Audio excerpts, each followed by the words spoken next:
Hello, আমি রিঙ্কি। আমার চ্যানেলে সবাইকে স্বাগত। আজকে আমাদের আলোচনার বিষয় দশম শ্রেণীর ভূগোলের ম্যাপ পয়েন্টিং। খুব গুরুত্বপূর্ণ ম্যাপ পয়েন্টিং, তোমরা সবাই জানো, কারণ আমাদের মাধ্যমিকে 10টা ম্যাপ পয়েন্টিং কিন্তু করতেই হয় এবং এখানে কোনো অপশন থাকে না।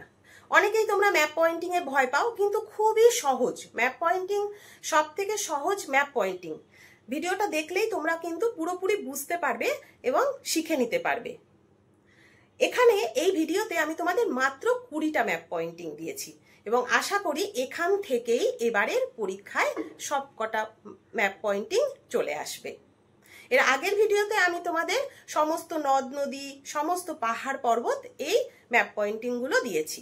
যারা সেগুলো প্র্যাকটিস করেছো তারা তো জানো যে নদ নদী থেকে আসলে পরে আমি পারবই, আর পাহাড় পর্বত থেকে আসলেও আমি পারবো। কিন্তু নদ নদী থেকে তো একটা আসবে, পাহাড় পর্বত থেকে তো একটা আসবে, তাহলে আমাদের তো 10টা ম্যাপ পয়েন্টিং করতে হবে।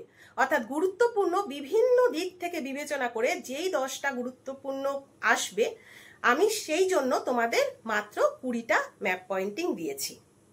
এর পরবর্তী ভিডিওতে আমি আরো 20টা ম্যাপ পয়েন্টিং দেব। যারা ভাববে যে শুধু এই 20টা ম্যাপ পয়েন্টিং পড়েই চলে যাব, তাদের জন্য আরো 20টা ম্যাপ পয়েন্টিং থাকবে। এছাড়াও ফসল উৎপাদন, যেরকম একটা ফসল আসেই, আমি এখানে গুরুত্বপূর্ণ যেই বেশি গুরুত্বপূর্ণ দুটো ফসল উৎপাদন দিয়েছি, কিন্তু পরবর্তী ভিডিওতে আমি সমস্ত ফসল কোথায় কোথায় উৎপাদিত হয় সেইগুলো ম্যাপ পয়েন্টিং এর মাধ্যমে তোমাদের বলে দেব, যাতে অনেক বেশি বেশি করে যারা পড়ে যেতে চাইবে তাদের উপকার হবে, যে তারা পুরো ফসলটা পড়ে গেল, সেখান থেকে কমন তাদের আসবেই। আর একটা কথা, তোমরা ভিডিওটা দেখতে দেখতেই প্র্যাকটিসটা করে ফেলো। তোমরা সাথে সাথে যদি প্র্যাকটিসটা করে ফেলো তাহলে কোনো সময় নষ্ট হবে না এবং সাথে সাথে খুব ভালো বুঝে যাবে। কারণ একবার দেখে নিলে পরে পরবর্তীতে সেটা তখন মনে থাকবে কি থাকবে না, তার থেকে সাথে সাথে ম্যাপ নিয়ে আর পেন্সিল নিয়ে বসে পড়ো এবং সাথে সাথে প্র্যাকটিস করে নাও। তাহলে তোমাদের এবারের মাধ্যমিকের জন্য কিন্তু আর ম্যাপ পয়েন্টিং এর জন্য কোনো চিন্তা করতে হবে না। তাহলে চলো ভিডিওটা শুরু করা যাক। তাহলে প্রথমে আমরা নর্মদা নদী দিয়ে শুরু করছি। দেখো, নর্মদা নদী, এক্ষেত্রে আমি কিন্তু পতনস্থল থেকে উৎপত্তি স্থলের দিকে আঁকলাম এবং তীর চিহ্ন দিয়ে এর গতিপথটা দেখিয়ে দিচ্ছি। অর্থাৎ এটা পূর্ব দিক থেকে পশ্চিম দিকে প্রবাহিত হয়েছে, অর্থাৎ ভারতের পশ্চিম বাহিনী নদী। পশ্চিম বাহিনী নদী আসলে পরেও কিন্তু আমরা এই যে নর্মদা নদী ও তাপ্তি নদী আঁকতে পারবো। তাহলে এবার এক্ষেত্রে অবশ্যই তীরচিহ্ন দিয়ে গতিপথটা কিন্তু নদীর অবশ্যই দেখাতে হবে। এবং 6-2 রয়েছে তাপ্তি নদী, তার নিচে দিয়েই প্রবাহিত হয়েছে তাপ্তি নদী, দেখিয়ে দিলাম। এবার 6-3 রয়েছে লুনি নদী। রাজস্থানের নিচের দিকটা দিয়ে 6-3 লুনি নদী রয়েছে এবং এটাও দেখো তীরচিহ্ন দিয়ে পতনস্থলের দিকটা দেখিয়ে দিয়েছি। দক্ষিণ ভারতের রয়েছে কাবেরী নদী, খুব গুরুত্বপূর্ণ এবছরের জন্য। তাহলে কাবেরী নদীটা দেখো পূর্ব বাহিনী নদী, সেই জন্য তীর চিহ্ন দিয়ে পূর্ব বাহিনী অর্থাৎ পূর্ব দিকে প্রবাহিত হয়েছে সেটা বুঝিয়ে দিলাম। এবার 6-5 রয়েছে আরাবল্লী পর্বত। তাহলে এখানে 6-5 রয়েছে যে আরাবল্লী পর্বত, সেটা দেখো দেখিয়ে দিলাম আরাবল্লী পর্বত। 6-6 রয়েছে নীলগিরি পর্বত, এটাও দক্ষিণ দিকে রয়েছে, ভারতের একদম দক্ষিণ দিকে রয়েছে নীলগিরি পর্বতমালা। অর্থাৎ 6-6 রয়েছে ভারতের দক্ষিণে নীলগিরি পর্বত। দেখে নাও, ছোট্ট করে নীলগিরি পর্বতটা এঁকে দিলাম। 6-7 রয়েছে শিবালিক পর্বত, এটা উত্তর দিকে, ভারতের উত্তর দিকে আঁকবো শিবালিক পর্বত 6-7।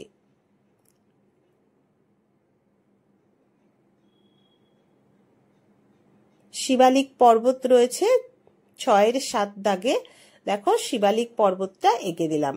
এগুলো কিন্তু খুব সহজ, তোমরা যদি হাতে কলমে এক্ষুনি প্র্যাকটিস করে নাও তাহলে পরে কিন্তু খুব সহজেই তোমাদের এগুলো মনে থেকে যাবে।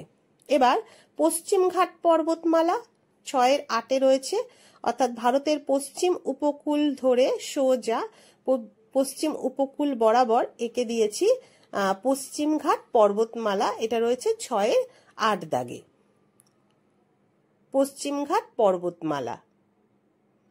6-9 রয়েছে কৃষ্ণ মৃত্তিকা অঞ্চল, এটা মহারাষ্ট্রে দেখতে পাওয়া যায়, সেই জন্য মহারাষ্ট্র জায়গাটুকুনি মোটামুটি খানিকটা অংশ দিয়ে সেই জায়গায় একটা যে কোনো শেড দিয়ে দিলাম। শেড দিয়ে এটা কৃষ্ণ মৃত্তিকা অঞ্চল 6-এর 9। এক্ষেত্রে আমরা ম্যাপ পয়েন্টিংয়ে কিন্তু যখন 10টা ম্যাপ পয়েন্টিং আমাদের আসবে তখন আমরা প্রত্যেকটার জন্য আলাদা আলাদা শেড, আলাদা আলাদা চিহ্ন ব্যবহার করার চেষ্টা করব। এবার একটি মরুমৃত্তিকা অঞ্চল, এটা রাজস্থান। দেখো এখানে কিন্তু আমি আলাদা চিহ্ন দিলাম, দুটোর মধ্যে আলাদা চিহ্ন দিয়েছি যাতে বুঝতে সুবিধা হয়। তোমরা এখানে পয়েন্ট করে লেখার সাথে সাথে কিন্তু নামগুলোও লিখে দিতে পারো। এবার 6-11 লোকটাক হ্রদ পূর্ব ভারতে রয়েছে, একদম পূর্ব দিকে 6-11 লোকটাক হ্রদ। এবার চিল্কা হ্রদ 6-12তে রয়েছে চিল্কা হ্রদ, দেখো ছোট্ট করে চিল্কা হ্রদটা এঁকে দিয়েছি। 6-13তে রয়েছে সম্বর হ্রদ, 6-13 সম্বর হ্রদ। এবার 6-14 এখানে কয়েকটা মহানগরের নাম দিয়ে দিয়েছি। মুম্বাই রয়েছে 6-14, খুবই গুরুত্বপূর্ণ এগুলো। 6-15তে রয়েছে চেন্নাই, 6-15তে রয়েছে চেন্নাই। 6-16 খুবই গুরুত্বপূর্ণ নতুন দিল্লি। দেখো ঠিক মতো দেখে নাও, প্রত্যেকটা আলাদা আলাদা চিহ্ন দেওয়ার চেষ্টা করেছি। এবং 6-16তে রয়েছে নতুন দিল্লি। 6-17তে একটি গম উৎপাদক অঞ্চল, এটা পাঞ্জাব। ঢাকা পড়ে গেছে দেখা যাচ্ছে না, ব্র্যাকেটে লিখে নেবে পাঞ্জাব। একটি গম উৎপাদক অঞ্চল পাঞ্জাব। এছাড়াও আরো অনেক হয়, ছোট করে একটা দেখিয়ে দিয়ে একটা দেখালেই হবে। এবং একটি কফি উৎপাদক অঞ্চল, এটা কর্ণাটক জায়গাটায় দেখিয়েছি, একটি কফি উৎপাদক অঞ্চল। যদি এরকম আসে যে কফি উৎপাদক অঞ্চল লিখতে হবে, সেক্ষেত্রে কোন জায়গাটা লিখেছি সেই জায়গাটা কিন্তু একটুখানি লিখে দিলে পরে খুব ভালো হয়। তাহলে 6-18 হয়ে গেল কফি উৎপাদক অঞ্চল কর্ণাটক। এবার 6-19 রয়েছে ইন্দিরা পয়েন্ট, ভারতের সব থেকে দক্ষিণতম বিন্দু যেটা, সেটা রয়েছে ইন্দিরা পয়েন্ট। 6-19 করে দিলাম।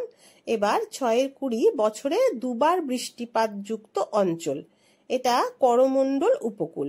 বছরে 2বার বৃষ্টিপাত হয় এখানে।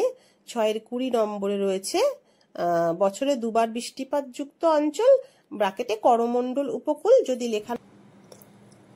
দেখো যেহেতু নদীগুলো একটু হালকা হয়ে গেছিল, একটু নদীগুলো ডার্ক কালার করে ভালো করে দিয়েছি, খুব ভালো করে তোমরা তাহলে এটা বুঝতে পারবে। ভিডিওটা নিশ্চয়ই তোমাদের খুব ভালো লেগেছে। ভিডিওটা ভালো লেগে থাকলে লাইক করে দিও, শেয়ার করে দিও এবং পরবর্তী ভিডিও নোটিফিকেশন পাওয়ার জন্য বেল আইকনে ক্লিক করো। Thank you.